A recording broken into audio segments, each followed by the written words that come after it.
राहुल गांधी जो hydrogen bomb लेकर आए थे वो जब नहीं फटा तो राहुल गांधी नरेंद्र मोदी के खिलाफ क्या करने में जुट गए।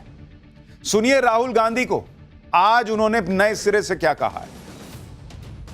जहां भी इलेक्शन लड़ रहे हैं ये वोट चोरी करके इलेक्शन जीत रहे हैं। कल पूरी दुनिया को हमने दिखाया कि बीजेपी ने, इलेक्शन कमीशन ने हरियाणा का चुनाव चोरी किया है और मुझे लगता है कि पिछला चुनाव बिहार में भी इन्होंने चोरी किया था। तो इस बार वोट चोरी नहीं होने देनी है। बिहार के युवा, ये आपका भविष्य है। Narendra Modi, Amit Shah, election commission vote चोरी में लगे हैं। आपकी जिम्मेदारी बनती है संविधान की रक्षा करना है, वोट चोरी नहीं होने देना है बिहार।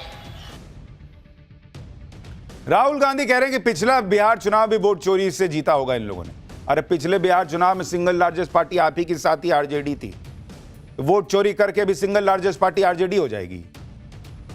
ये क्या बोलते हैं, क्या कहते हैं, इनका लॉजिक यही समझते हैं बॉस। ये वोट चोरी का नाम लेकर युवाओं को भड़काने वाला काम कर रहे हैं। ये काम राहुल गांधी लगातार कर रहे हैं। वो वोट चोरी का बम लाए, वो नहीं चला। एटम बम लाए, नहीं चला। हाइड्रोजन बम लेकर आ गए, वो भी नहीं चला। चलेगा कैसे? अंदर फैक्ट का बारूद होगा तब न फटेगा। अंदर कुछ है ही नहीं है, खाली पड़ा हुआ, कैसे फटेगा? और इनको जब वो बम फटता नहीं है तो इनका गुबार फटता है। फिर ये जेन जी यानी युवाओं का नाम लेने लगते हैं, उनको भड़काने वाली बातें करने लगते हैं। कल राहुल गांधी ने हाइड्रोजन बम पर जो प्रेस कॉन्फ्रेंस की थी उसमें भी उन्होंने जेन जी का जिक्र किया था कि भाई जेन जी को बचाना होगा देश को। काहे आप नहीं जा सकते हैं सुप्रीम कोर्ट? उसके लिए कहते हैं सुप्रीम कोर्ट टीवी पे देख लिया, खुद संज्ञान ले।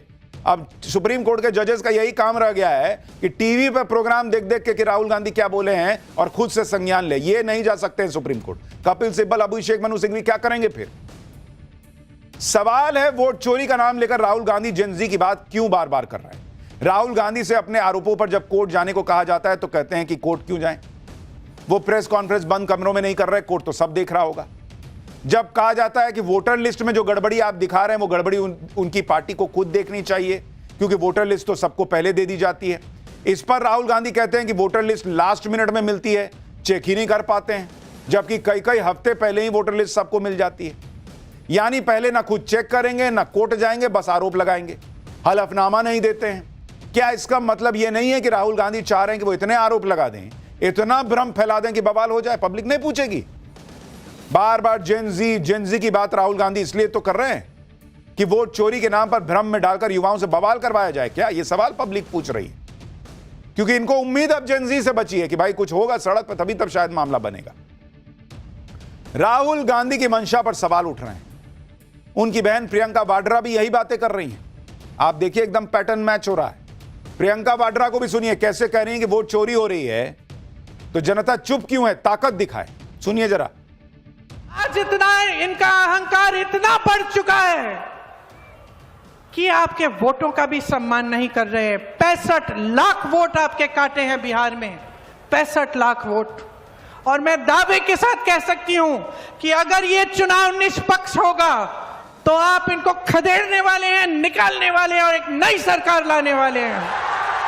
चुनाव चोरी कर रहे हैं, आपके वोट रद्द कर रहे हैं, खत्म कर रहे हैं। आप चुप बैठे हो? आप चुप बैठोगे? पूछना चाहती हूं मैं आपसे, बताओ, चुप बैठोगे? अपनी शक्ति दिखाओ। आपके सामने तो बड़े बड़े नेता झुके हैं। शक्ति दिखाने की बातें हो रही हैं, साथ में एक क्लॉज ये भी जोड़ दे रही हैं कि अगर निष्पक्ष चुनाव हुआ तो एनडीए हार जाएगा। मतलब अपना बेस बना दिए कि हारेंगे तो कहेंगे कि भाई निष्पक्ष चुनाव ही नहीं हुआ था, तो लड़का लड़ रहे। आज तक इन्होंने नहीं बताया कि जो ईवीएम करते थे उसका अब क्या हुआ। अगर वोट चोरी हो चुकी है तो राहुल गांधी कह रहे हैं कि युवा जो है वो वोट चोरी रोक सकता है। तो जब हो ही गई चोरी तो रोक कैसे सकता है? और जब रोक सकता है तो चोरी हो गई क्यों बोल रहे हैं? बेसिकली अपना बेस बना रहे हैं। मैं आपको बता रहा हूं, मैंने पहले भी आपसे कहा है, ये लोग अपना बेस बना रहे हैं कि कोई गांधी परिवार से सवाल ना पूछे कि आपके नेतृत्व में हम लोग हारते क्यों हैं। राहुल गांधी, प्रियंका वाड्रा को डर है कि कांग्रेस पार्टी में जेन जी आंदोलन ना कर दे, वहां का युवा नेतृत्व आंदोलन ना कर दे कि आप लोग हटिए, जगह छोड़िए, आपसे नहीं हो पा रहा। तो कभी ईवीएम को गाली देंगे, कभी इलेक्शन कमीशन को गाली देंगे, कभी इसको देंगे उसको देंगे, ताकि पब्लिक जो है इस भ्रम में रहे, कांग्रेस पार्टी के युवा नेता भ्रम में रहे। लेकिन युवा कभी तो समझेगा कि इनका जीवन तो चल रहा है, लेकिन जो युवा नेता देश के लिए कांग्रेस का कुछ करना चाहता है, उसका जीवन जो है वो खत्म हो रहा है, उसका करियर खत्म हो रहा है। राहुल गांधी जेनजी को उकसा रहे हैं तो प्रियंका वाड्रा महिलाओं को उकसा रही। प्रियंका वाड्रा ने तो वैसे ही नाम लेकर धमकाना शुरू कर दिया जैसे राहुल गांधी धमकी देते रहे। प्रियंका वाड्रा ने कैसे चुनाव आयोग के लोगों के नाम लेकर लोगों को उकसाने वाली बातें की हैं, सुनिए जरा। आपके अधिकारों के साथ खिलवाड़ हो रहा है, आपके अधिकारों को छीना जा रहा है, और यही 3 लोग छीन रहे हैं। इनके नाम मत भूलो, इनको पद के पीछे छुपने मत दो, इनको आयोग के पीछे छुपने मत दो। ये देश बहुत उदार है, सुन लीजिए तीनों, सुन लीजिए, ये देश बहुत उदार है, ये देश बहुत कुछ देता है, ये देश बहुत आगे बढ़ाता है। ये मां है हमारी, मां उदार होती है, लेकिन मां के अंदर दुर्गा की शक्ति भी होती है। और इस देश के साथ जो विश्वासघात करेगा उसे ये देश भूलेगा नहीं। आप सोचते हो आप रिटायर कर लोगे, चैन का जीवन जियोगे इस तरह का घोटाला करके? तो याद रखो, याद रखो, ये देश आपको नहीं भूलेगा। आज से हर सभा में मैं इनके नाम सुनाऊंगी और हर सभा में आपसे बुलवाऊंगी। बोलिए मेरे साथ, ज्ञानेश कुमार, बोलिए जोर से, ज्ञानेश कुमार, एस.एस. सांधू, विवेक जोशी, और याद रखिए इनके नाम, और याद रखिए कि ये देश आपका है, ये बिहार आपका है। ये कोई आपके साथ आपसे छीनने की कोशिश करे तो खड़े हो जाइए, अपने अधिकारों के लिए लड़ाई लड़िए, जिस तरह से आपके पूर्वजों ने हमारी आजादी की लड़ाई लड़ी। कल राहुल गांधी ने यह आरोप लगाया था कि वोटर लिस्ट में गड़बड़ी करके फर्जी वोट डलवाए जाते। आज प्रियंका वाड्रा वही माहौल बनाने, और आप सोचिए चीफ इलेक्शन कमिश्नर और उनके जो साथी हैं इलेक्शन कमीशन में, उनके नाम लोगों को रटवा रही। क्या करवाना चाहती हैं आप भीड़ से? इन लोगों के नाम रटवा के इनके खिलाफ क्या करवाना चाहती हैं?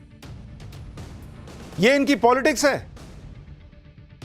जहां इनकी सरकार बन जाती है वहां यही सीईसी है ना बॉस, यही चुनाव आयोग है ना, वही इलेक्शन कमीशन है, वही ईवीएम है, वही सारा कुछ है। और इनके खुद के फैक्ट्स जो हैं वो फर्जी हैं, चल नहीं रहे हैं, गड़बड़ हैं, तो पब्लिक क्यों गुस्सा है बॉस? कह रहे हैं फर्जी वोट डलवा दिया जाता है। ब्राजील के मॉडल की फोटो लगाकर कोई और वोट कर रहा है, राहुल गांधी ने कल कह दिया। लेकिन राहुल गांधी के इन आरोपों का फैक्ट चेक आज हाथों हाथ बिहार की वोटिंग में हो गया। बिहार में वोटरों की जांच को सुनिश्चित करने के लिए चुनाव आयोग ने इस बार उन वोटरों की पहचान को भी पक्की करने का इंतजाम किया जो वोटर बुर्के या घूंघट में आती। चुनाव आयोग ने हर बूथ में आंगनबाड़ी सेविकाओं को लगा दिया। ये महिलाएं बुर्के घूंघट में आने वाली महिलाओं की आईडी के साथ साथ उनके चेहरे का भी मिलान कर रही हैं। अक्सर चुनाव में बुर्के की आड़ में या घूंघट की आड़ में फर्जी मतदान के आरोप लगते हैं। इन आरोपों से निपटने के लिए चुनाव आयोग ने यह व्यवस्था की। यानी राहुल गांधी के आरोपों के उलट बिहार में चुनाव आयोग खुद एक एक चेहरे का मिलान सुनिश्चित कर रहा है। तो अब तो राहुल गांधी ये आरोप भी नहीं लगा सकते कि बिहार के चुनाव में ब्राजील की मॉडल की फोटो लगाकर फर्जी वोटिंग हो गई, क्योंकि बुर्के हटा चेकिंग हो रही है, घूंघट हटा चेकिंग हो रही है। सुनिए बिहार के पोलिंग बूथ पर बुर्के में आ रही महिलाओं की चेकिंग करने वाली आंगनबाड़ी सेविकाएं और महिला वोटर क्या बता रही हैं। इनका फेस देख रहे हैं और इनका वोटर आईडी से मिलान कर रहे हैं।